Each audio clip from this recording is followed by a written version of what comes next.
big subconscious mind, it will take you where it needs to go.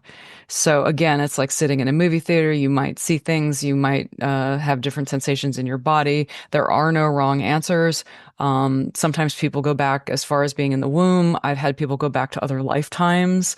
And again, when sometimes it's stuff that they would anticipate and predict, and sometimes it's completely out of left field.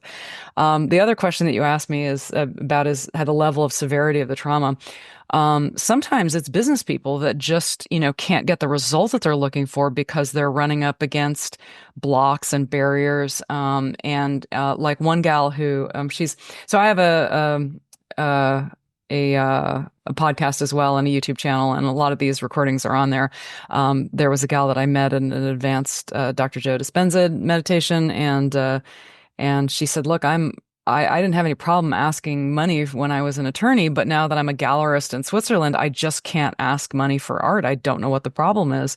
And so she signed up to work with me and found she went back to a previous lifetime and was able to see clearly, oh, this is why I can't ask for money. And then we just rewired it. And now she sells paintings for $30,000 and $40,000 and has a great time.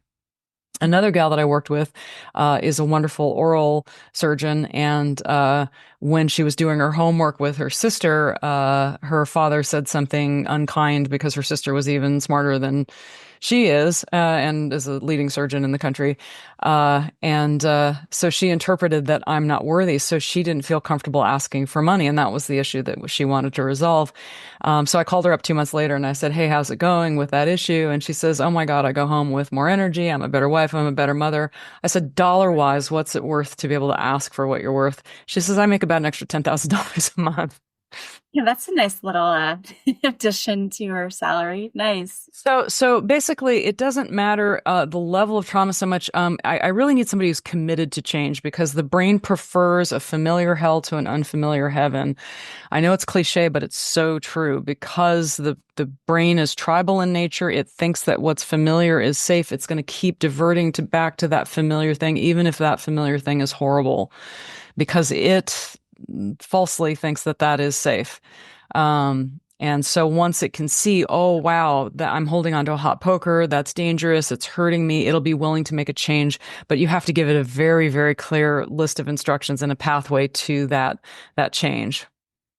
So it's kind of like learning a new language. It's like learning a new sport. Yeah, it's a little uncomfortable. It's like going to the gym when your muscles aren't all that strong. But as long as you give the person really, really clear instructions, bite-sized daily things that they can do, I would say the vast majority of people, get 50 to 100% of the result they're looking for.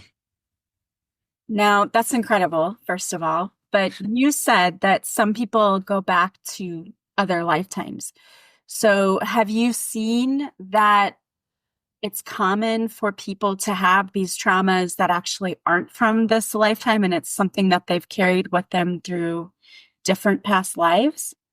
I wouldn't say common. It does come up. I've had some really amazing people who had issues that were previous lifetime issues. And once we cleared those, I mean, it just allowed them to catapult to really wonderful new levels in their life.